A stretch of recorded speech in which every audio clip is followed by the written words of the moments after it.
All right, welcome to The Explainer. Today we are diving into the real math behind an absolute classic debate, leasing versus buying a car.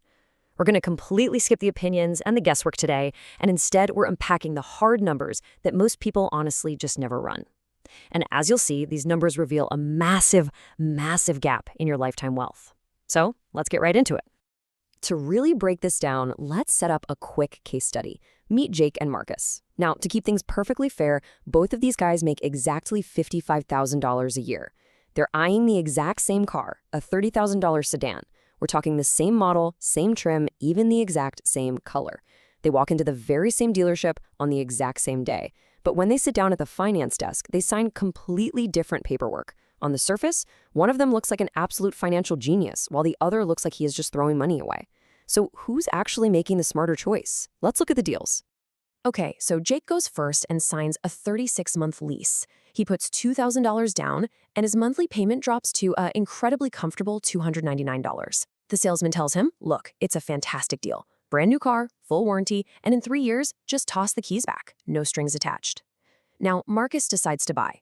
He takes out a 60-month auto loan at a 6% interest rate. He puts $3,000 down, and his monthly payment? It comes out to $522.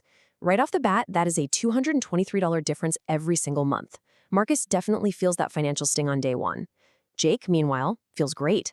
His pockets are heavier, his payment is lighter, and driving off that lot, he genuinely feels like he just outsmarted the whole system. But here's the thing. The fundamental difference in what Jake and Marcus are doing goes way beyond a monthly payment. Every single dollar Marcus spends is buying him a piece of a tangible asset. Every dollar Jake spends, he's just renting a piece of one. Now, for the first 3 years, Jake is living the absolute dream. He's got that new car smell and a bumper-to-bumper warranty. Brake pads were out, covered. AC dies in the middle of a July heat wave, completely covered. His only real costs are that $299 payment, gas, and insurance. It's 3 years of totally worry-free driving. For Marcus, though, the early days are kind of rough.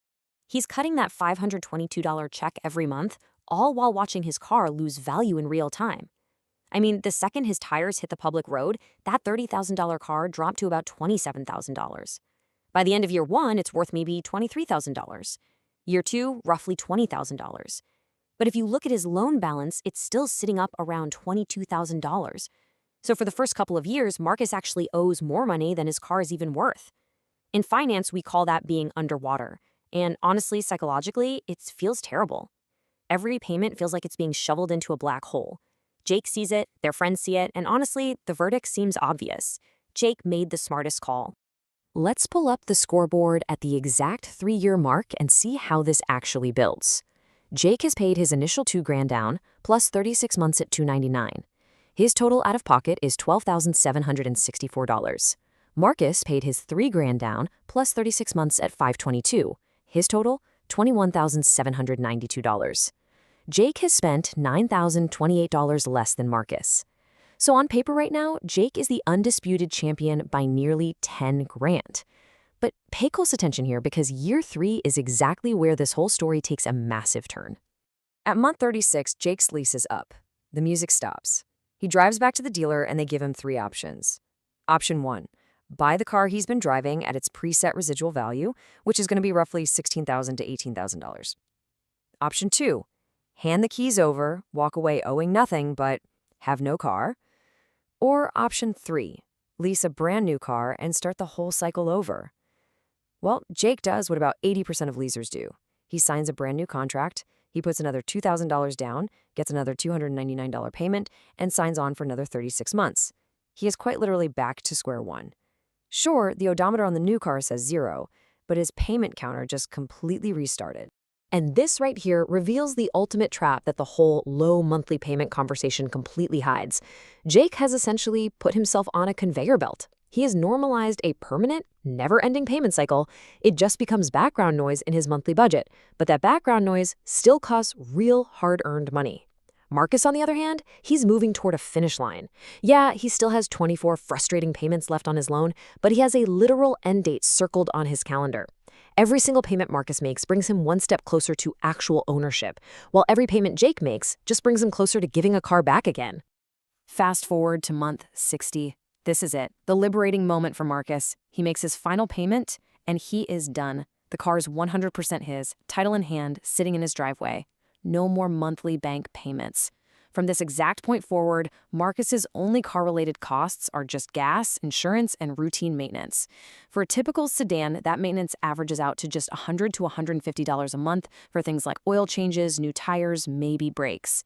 Meanwhile, Jake, he's still swiping his card for $299 every single month because he's deep into his second lease, completely trapped on that conveyor belt.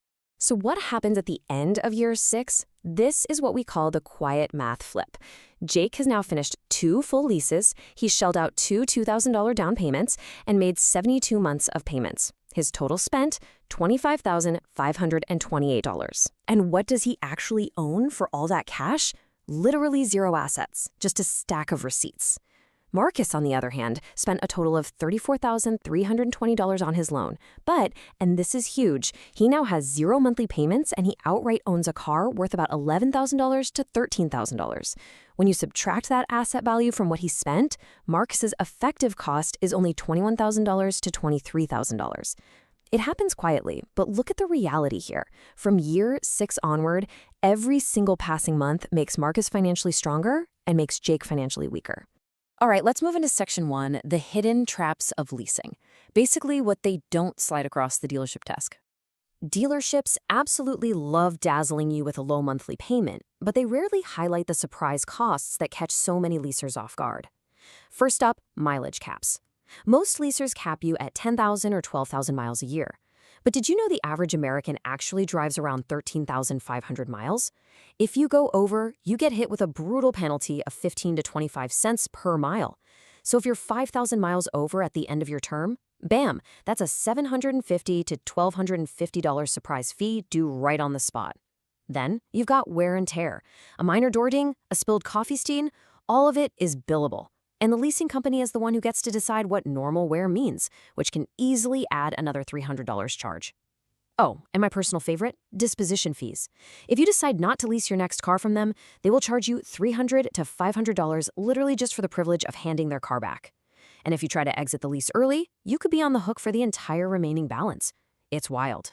Now for section 2, the real cost of buying, because we have to talk about life after the manufacturer warranty expires. To be completely fair and impartial here, buying has its own very real financial hurdles.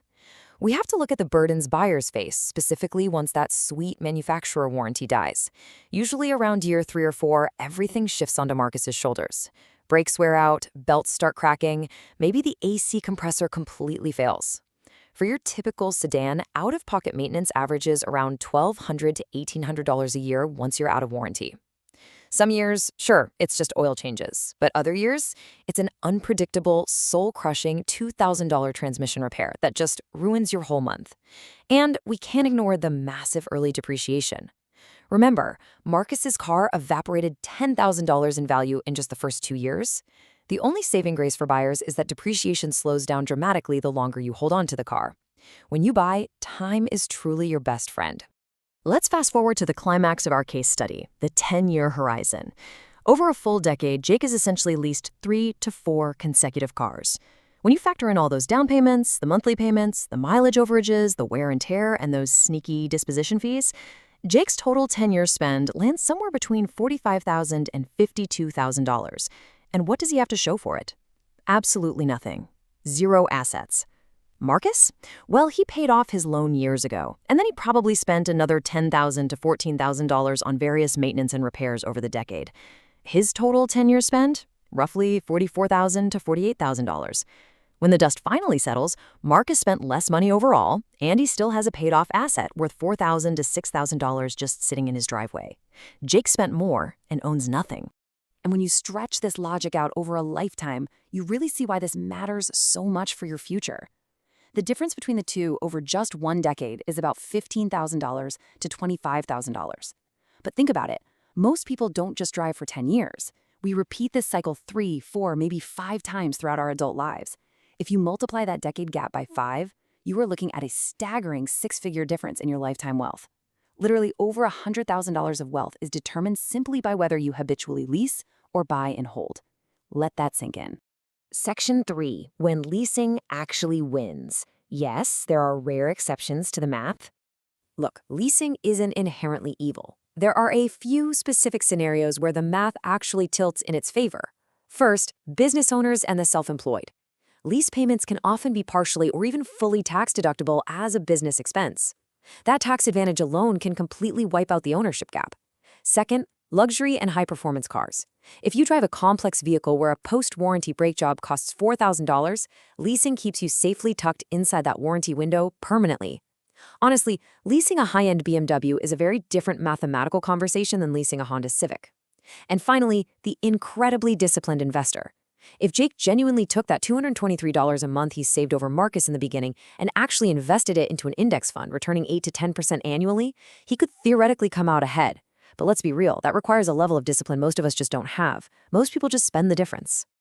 Which really brings us to the core thesis of this whole explainer. The real trap here isn't necessarily leasing itself, and it isn't buying. The real trap is making a $30,000 financial decision based solely on a monthly payment. For the average person driving an average car, buying and holding undeniably wins the long game. Period. I know it might not be as exciting as getting that new car smell every 36 months, but you know what? The math doesn't care about excitement. The math only cares about assets and equity. So I want to leave you with this final provocative thought. The next time you're at a dealership and a salesman slides a piece of paper across the desk and that monthly payment looks almost too good to be true, you need to step back. Stop looking at the monthly number and ask yourself this one critical, wealth-altering question. What does this actually cost me when it's all over? Because at the end of the day, whether you're riding the conveyor belt or heading toward a finish line, that is the only number that truly matters. Thanks for joining me on this explainer, and I will catch you next time.